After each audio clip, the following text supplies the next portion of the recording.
미국에서 종이 수표와 현금 사용이 드물어지면서 수표는 5%, 현금 17%에 불과한 것으로 나타났습니다. 미국민들의 대다수가 앞으로 연말연시 대목을 포함하는 6개월 동안 씀씀이를 줄이겠다고 밝혔습니다. 미국에서 전기차들이 폭증하는 티핑 포인트, 즉 임계점을 통과하고 있어 얼마나 빨리 확산될지 주목되고 있습니다. 한국과 미국은 북한과 러시아의 비밀 무기 거래 정보들을 공개한 후 경제, 군사 대응 카드를 꺼내는 것이 바람직하다는 방안이 제시되고 있습니다. 버지니아 라우던 카운티를 대표하는 제니퍼 웩스턴 연방 하원 의원이 와병으로 정계를 떠나게 돼 안타까움을 사고 있습니다.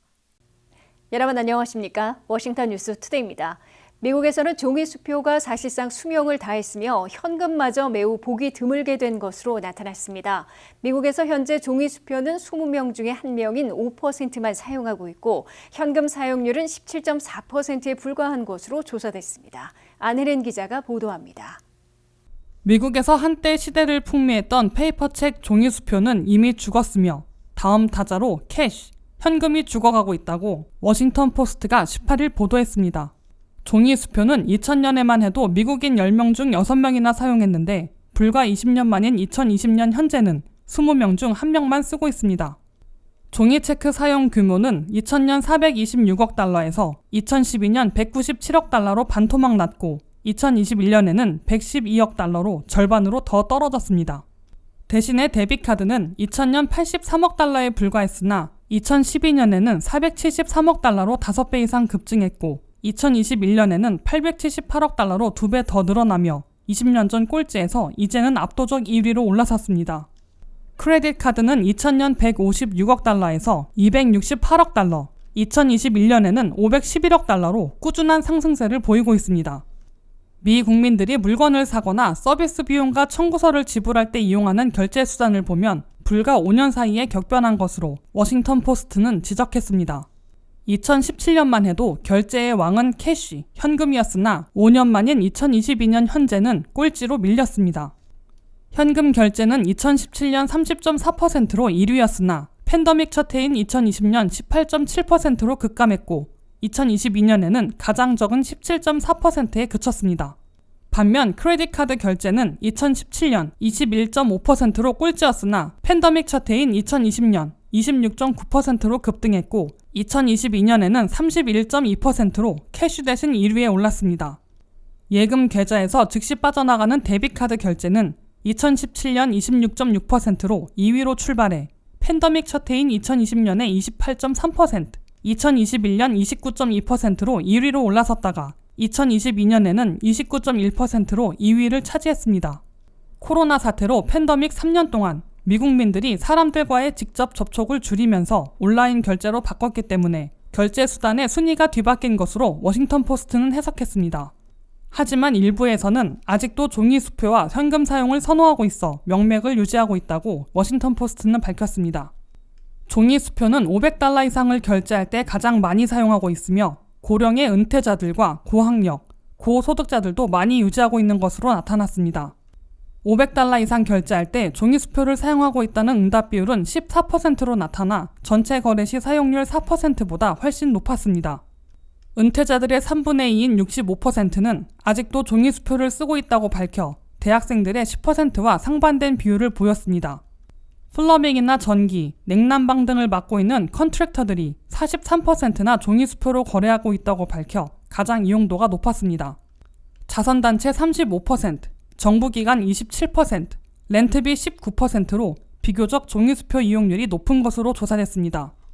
지역별 종이수표 사용률을 보면 캘리포니아를 포함하는 태평양 연안 지역이 54%나 됐으며 미시간 주변인 동북부 중앙도 51%나 된 반면 텍사스에서 플로리다, 조지아, 워싱턴 수도권을 포함하는 지역에선 41%, 뉴욕 등지에선 38%로 가장 낮았습니다. WKTV 뉴스 안혜련입니다. 미국민들의 대다수가 지난 6개월간 지출을 줄여온 데 이어 앞으로 6개월 동안 연말연시 대목을 포함한 할라데이 시즌에도 씀씀이를 줄이겠다고 밝히고 있어 미국 경제에 암운이 드리워지고 있는 것으로 우려되고 있습니다. 미국민들의 92%는 지난 6개월간 지출을 줄여왔다고 밝혔으며 앞으로 6개월 동안에도 70% 안팎이 씀씀이를 줄이겠다고 답한 것으로 조사됐습니다.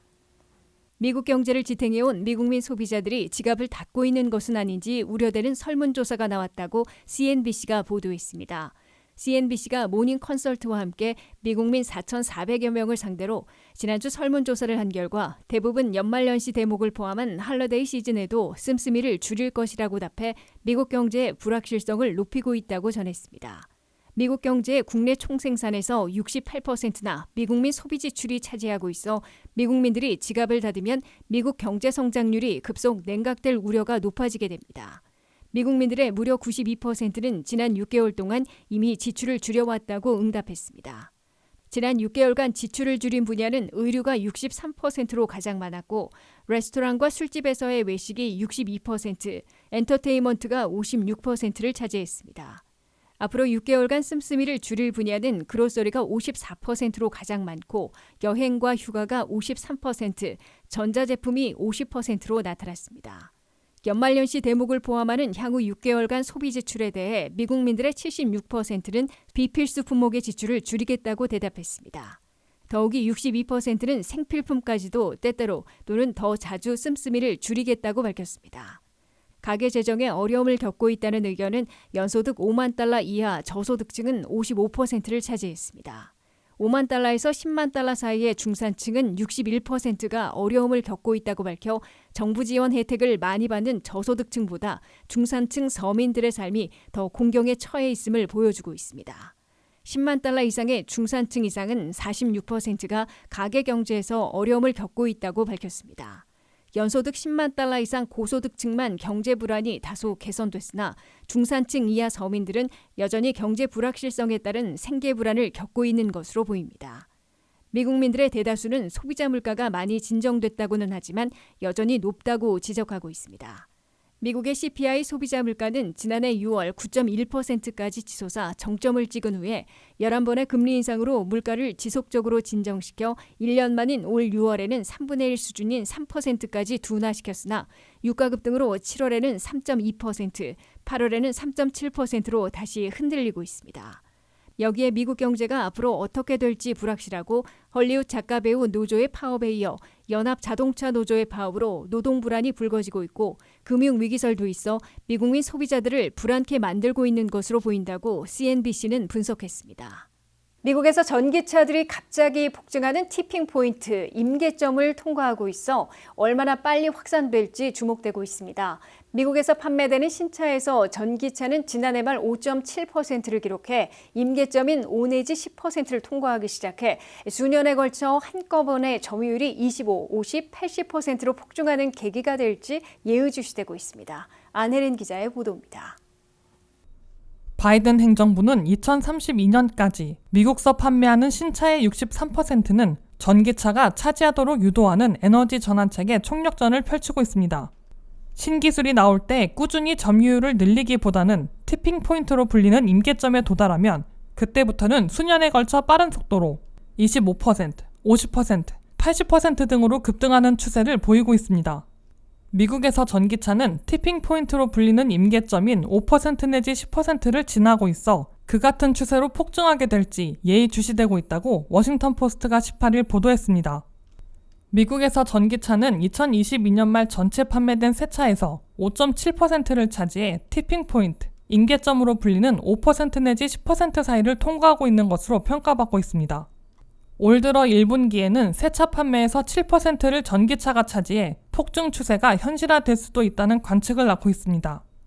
전기차에서 티핑 포인트를 통과한 후 점유율이 폭증한 사례는 이미 노르웨이는 물론 미국 내에서도 캘리포니아에서 현실화된 바 있다고 워싱턴 포스트는 전했습니다. 노르웨이에선 지난 2013년 전기차가 새 차 판매의 5%를 차지해 임계점에 도달한 후 5년 만인 2018년 30%로 급증했고 2023년 올해 현재는 무려 80%까지 치솟았습니다. 미국 내에서도 캘리포니아는 2019년 전기차가 새 차 판매에서 차지한 비율이 7%로 임계점에 도달한 지 5년 만인 올해는 25%로 급등해 폭증세가 현실화될 조짐을 보이고 있습니다. 하지만 미국인들은 아직 전기차 고속 충전소의 부족과 비싼 전기차 가격 등을 이유로 휘발유 차량을 선호하는 비율이 더 높은 것으로 조사됐습니다. 미국 성인들의 46%는 휘발유차를 더 선호한다고 답했습니다. 절반에 못 미치는 19%만 전기차를 더 선호한다고 밝혔습니다. 휘발유차와 전기차를 겸용하는 하이브리드를 선호하는 미국인들도 많은데 하이브리드 중에서도 저속 시에만 전기차로 달리고 고속에선 휘발유차로 운행하는 전통 하이브리드를 선호한다는 의견이 22%나 됐고 전기와 휘발유를 함께 연결지어 동시에 사용하는 플러그인 하이브리드는 13%가 선호했습니다. 미국인들은 아직 전기차 고속 충전소가 부족하고 한 번에 250마일 이상 주행하기 어려우며 전기차 가격이 더 비싸기 때문에 전기차보다는 휘발유차를 살 생각하고 있다고 밝혔습니다.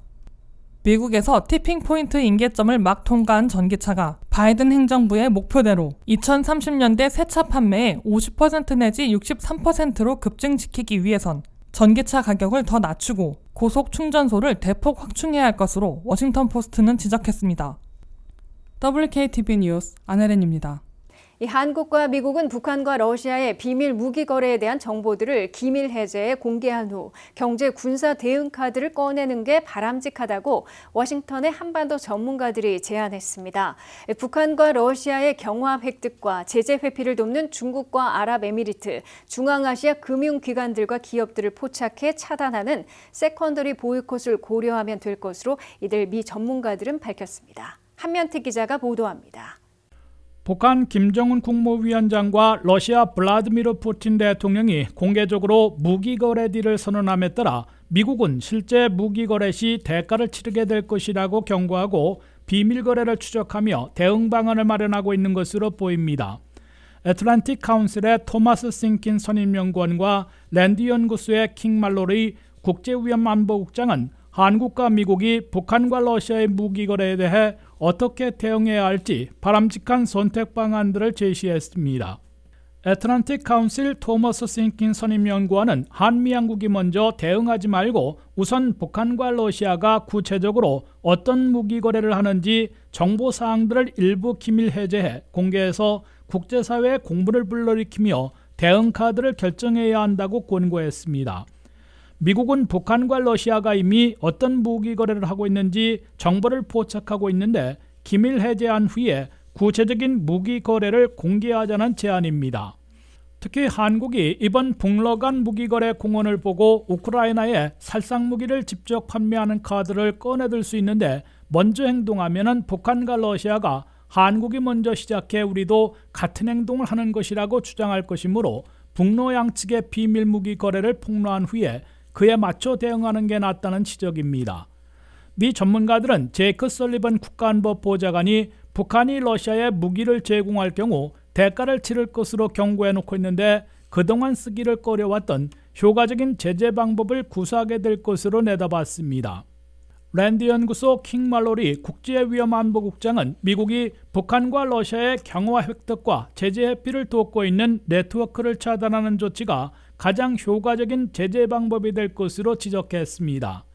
말로리 국장은 북한이 경화를 얻고 제재를 회피하는데 중국의 176개 지역, 466개 은행과 기관, 기업들이 개입돼 있다는 점을 포착하고 있다면서 이들을 제재해 국제 금융 네트워크에 접근하지 못하도록 막을 수 있을 것으로 강조했습니다. 중국에서는 베이징은 물론 광둥성과 홍콩, 라이닝성의 다롄, 단둥, 선양 등에 집중돼 있으며 아랍에미레이트에도 북한을 돕는 조력자들의 허브가 구축돼 있다고 말로리 국장은 전했습니다. 러시아가 우크라이나 전쟁을 위해 제재를 위반한 물자들을 반입하는데 중앙아시아들을 거치고 있기 때문에 러시아 제재에서는 이들 중앙아시아 국가들에 대한 경제 제재도 가능할 것으로 말로리 국장은 밝혔습니다. 한미일 삼각동맹 강화에 맞서는 북중로 연대 합류에 있는 중국이 어느 정도 수위를 높이느냐도 변수인데 미 전문가들은 대만 유사시 한국이 주한미군의 남쪽 이동이 가능하도록 유연성을 허용하면 중국에게는 경고의 메시지를 보낼 수 있으나 대북 억지력이 약화되는 우려를 사게 된다고 지적했습니다. 미국의 전술핵무기 한국 재배치나 한국의 독자핵무기 개발에 대해 이들 비전문가들은 그 과정에서 한국이 막대한 어려움을 당하는 것은 물론 한국의 핵능력 강화 이전에 북한의 선제 공격만 부추길 수 있어 위험한 발상이 될 것이라며 반대했습니다. WKTV 뉴스 한면택입니다. 버지니아 라우던 카운티 지역을 대표하는 제니퍼 웩스턴 연방 하원의원이 불출마와 정계 은퇴를 선언했습니다. 파킨슨 병보다 빨리 악화되는 진행성 핵상마비 진단을 받고 내년 11월 선거에 불출마하고 내년 말까지의 3선 임기를 마치는 대로 정계를 은퇴하겠다고 밝혔습니다. 한인들도 많이 살고 있는 버지니아 라우던 카운티를 대표하는 연방 하원의원이 와병으로 정계를 떠나게 돼 안타까움을 사고 있습니다. 민주당 소속으로 버지니아 10지구를 대표하고 있는 제니퍼 웩스턴 연방 하원의원은 내년 11월 차기 선거 불출마와 정계 은퇴를 발표했습니다. 웩스턴 연방 하원의원은 이날 성명을 통해 수년간 지역사회를 위해 봉사해온 좋아하는 일들을 포기해야만 하기 때문에 가슴 아프다면서 향후 건강 상태를 고려해 차기 선거에 출마하지 않고 현재 임기를 마치는 대로 정계를 떠나 가족, 친구, 사랑하는 이들과 시간을 보내기로 결정했다고 밝혔습니다. 웩스턴 연방 하원의원은 지난 4일 몸이 떨리는 파킨슨병 증상을 보여 정밀 검진을 받은 결과 최근에 파킨슨병보다 빨리 악화되는 PSP, 즉 진행성 핵상마비라는 진단을 받은 것으로 측근들은 전했습니다.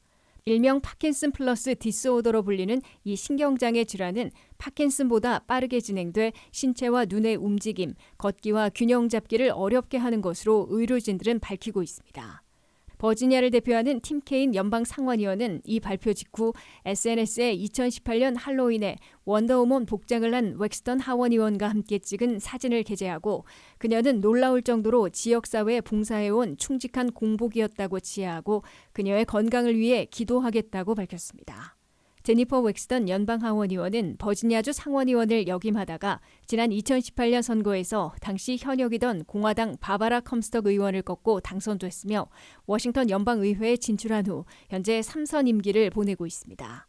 제니퍼 웩스턴 연방 하원의원은 올해 55살로 메릴랜드 대학 칼리지 파크를 나와 윌리엄 메리 대학 로스쿨을 졸업하고 검사를 역임했습니다. 웩스턴 연방 하원 의원이 내놓은 버지니아 10지구를 대표하는 연방 하원의원 자리를 놓고 민주당은 물론 공화당 진영에서도 치열한 경쟁이 벌어질 것으로 예상되고 있습니다. 버지니아 10지구의 연방 하원의원은 2015년부터 2019년까지는 공화당의 바바라 컴스덕 의원이 차지했었고 2019년부터 2024년 1월까지는 민주당의 제니퍼 웩스턴 의원이 역임하고 있을 정도로 양당의 시소가 벌어질 수 있는 격전지로 다시 떠오를 전망입니다. 이 지역구는 라우던 카운티의 애시번, 프린스 윌리엄 카운티의 메나사스와 게인스빌, 그 아래 워렌턴 등 매우 광범위한 지역을 포함하고 있으며 한인들도 상당수 거주하고 있습니다. 이상으로 워싱턴 뉴스투데이를 마치겠습니다. 시청해주신 여러분 고맙습니다.